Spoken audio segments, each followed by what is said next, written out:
Hello everybody, we are coming at you back again with week 20 CFL recap for our CFL recap series, and we are going to be talking about the week 20 games, of course. Now before we start, please make sure to subscribe to the channel if you are new to the league or just the channel in general. I'd really appreciate it, trying to do this as a full-time career. Now let's get into the games. So the first game of this past week I should say, was the Ottawa Redblacks taking on the Hamilton Tiger Cats. I picked Hamilton to win this game. They ended up winning 30-27. I'm going to do a little bit different of a recap compared to last week. This is going to be more freehand because I wasn't able to take a bunch of notes. Did get to watch some football though, so that was good.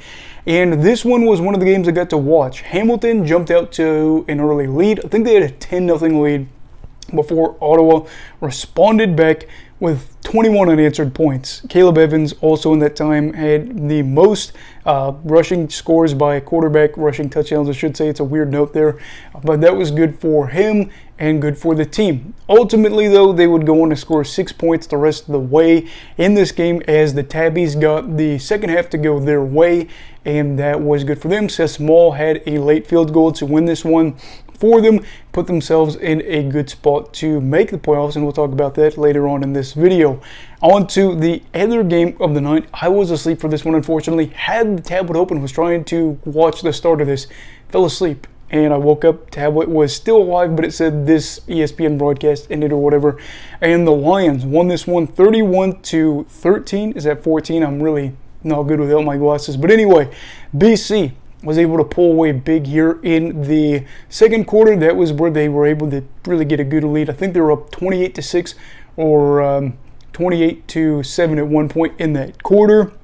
Not much to say about here other than the fact that the Lions clinched the second spot in the West and will be hosting the Western semifinal for the first time since 2016, or they're hosting a playoff game for the first time since 2016.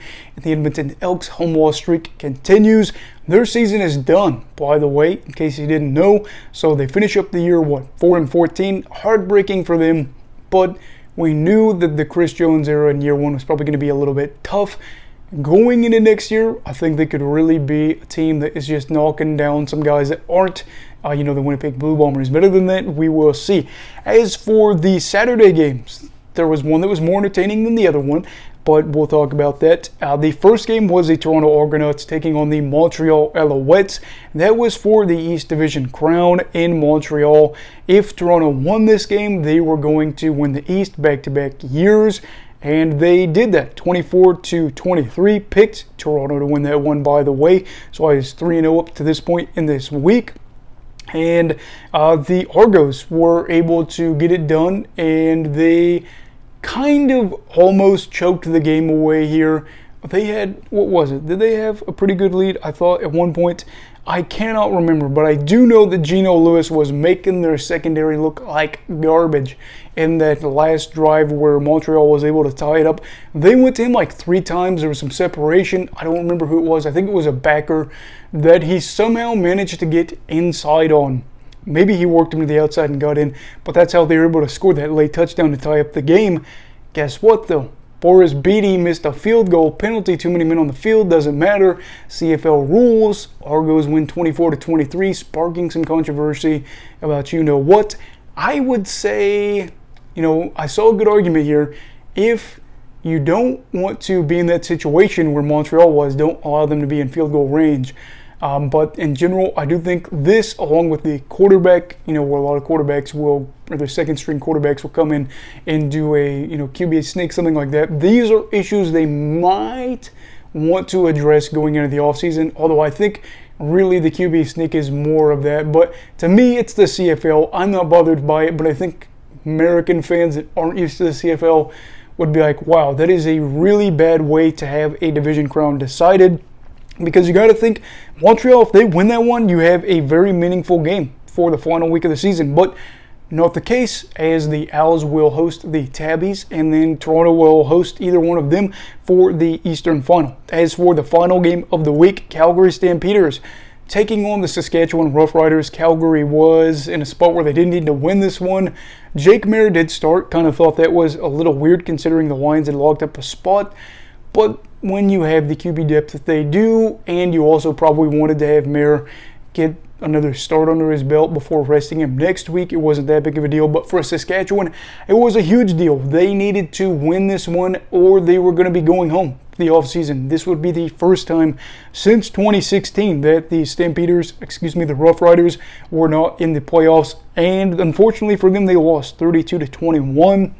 Watch this game. It was not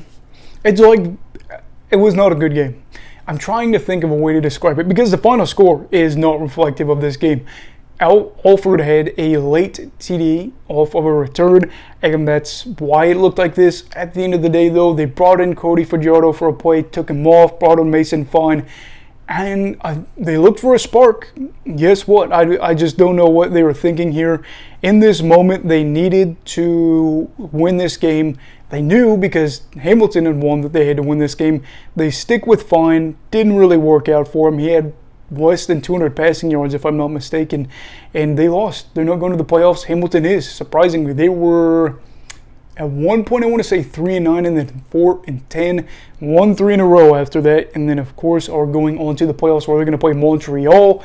So the field is set for right now. BC will host Calgary, and then Montreal will host Hamilton, and then of course we have Winnipeg taking on whoever beats or wins the BC Calgary game for the playoffs, and then of course you'll have Toronto taking on Montreal or Hamilton. Really would like to see a Hamilton-Toronto rematch, but I also picked Montreal to win the Grey Cup. Not win it, but go to the Grey Cup, and I would like to see them get there too. But we will see. Of course, we have one more season after this, one more week after this, I should say. But anyway, what were your thoughts from this week? Fans that are feeling like they need to vent, as Ottawa was also eliminated in this, I should say, feel free to vent. I mean, the Redwikes are what, 10-39 in their past 3 seasons now? Feel free to vent. Feel free to gloat. Feel free to do whatever. Anyway, please make sure to like this video if you enjoyed it. Subscribe if you're new. Everybody stay safe. Hey, have a great night.